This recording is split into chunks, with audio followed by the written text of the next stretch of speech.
নমস্কার বন্ধুরা, কেমন আছেন আপনারা? আশা করি সকলে ভালো আছেন। জিএস রান্নাঘরে আপনাদেরকে জানাই স্বাগত। আবারও চলে এলাম আরেকটি রেসিপি নিয়ে। আজকে আমি তৈরি করব পটল বাহার। তার জন্য এখানে পটলগুলো সবার প্রথমে ভেজে নিচ্ছি, আর এরকম খোসা রেখে রেখে পটলগুলো কেটেছি।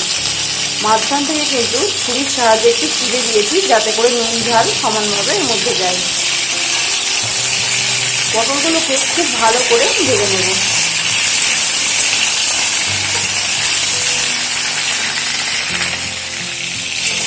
ফিরে এলাম কিছুক্ষণ পর। পটলগুলো কিন্তু খুব ভালো করে ভেজে নিয়েছি। এবারে পটলগুলোকে একটা পাত্রে আমি তুলে নেব।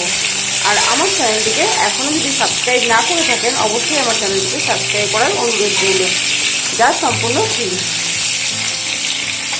পটল ভেজে নেওয়ার পর আর একটু সর্ষের তেল দিয়ে দিয়েছি। ফোড়ন হিসাবে দিয়ে দিলাম গোটা গরম মশলা, আর দিয়ে দিচ্ছি একটু আদা বাটা। আদাটা একটু ভেজে নেব। আদাটা ভাজা হয়ে যাওয়ার পর এর মধ্যে দিয়ে দিচ্ছি জিরে গুঁড়ো, দিয়ে দিচ্ছি ধনে গুঁড়ো, লঙ্কা গুঁড়ো, পরিমাণ মতো লবণ, পরিমাণ মতো হলুদ গুঁড়ো, আর 1 চামচ চিনি। এবারে মশলাটা একটু নাড়াচাড়া করে ভেজে নিচ্ছি।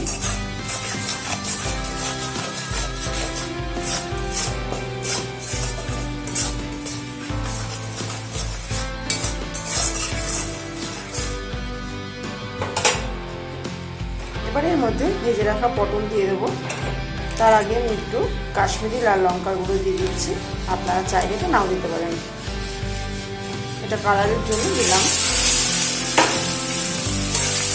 এবারে 2 মিনিট মতন সমস্ত মশলা দিয়ে একটু কষিয়ে নেবো পটলগুলো।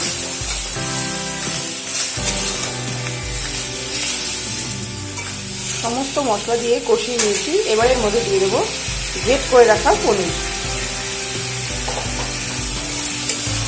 গ্রেট করে রাখা পনির দিয়ে ভালো করে মিশিয়ে নিচ্ছি।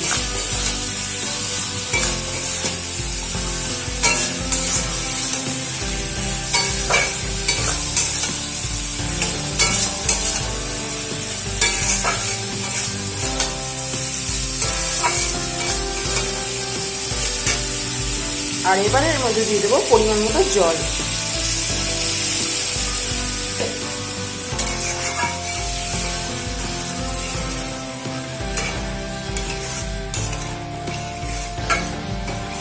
এবারে ভালোভাবে ফুটতে দেব। ফিরে এলাম কিছুক্ষণ পর। পটলগুলো কিন্তু খুব ভালোভাবে সেদ্ধ হয়ে গেছে। আমার পটল বাহার কিন্তু প্রায় তৈরি হয়ে এসছে। এবার এর মধ্যে দিয়ে দিচ্ছি গুঁড়ো গরম মশলা। গরম মশলাটা দিয়ে একটু নাড়াচাড়া করে নিচ্ছি। আর দিয়ে দিচ্ছি 1 চামচ ঘি। যে কোনো নিরামিষ দিনে আপনারা কিন্তু এই রেসিপিটি বাড়িতে অবশ্যই একবার হলেও ট্রাই করবেন। আশা করি সকলের খুব ভালো লাগবে। ঘরে থাকা সামান্য উপকরণ দিয়ে কিন্তু এই রেসিপিটি তৈরি হয়ে যাবে। তো আমার আজকের পটল বাহার একদম তৈরি হয়ে গেছে। আমার আজকের রেসিপি কেমন লাগলো আপনারা অবশ্যই জানাবেন। ভিডিওটি ভালো লাগলে শেয়ার করবেন। নিত্য নতুন রেসিপি পেতে আমার চ্যানেলটিকে সাবস্ক্রাইব করতে ভুলবেন না। আজকের মতো শেষ করছি এখানে। আবারও হাজির হয়ে যাব নতুন কোনো রেসিপির সাথে। ততক্ষণে ভালো থাকবেন, সুস্থ থাকবেন। ধন্যবাদ।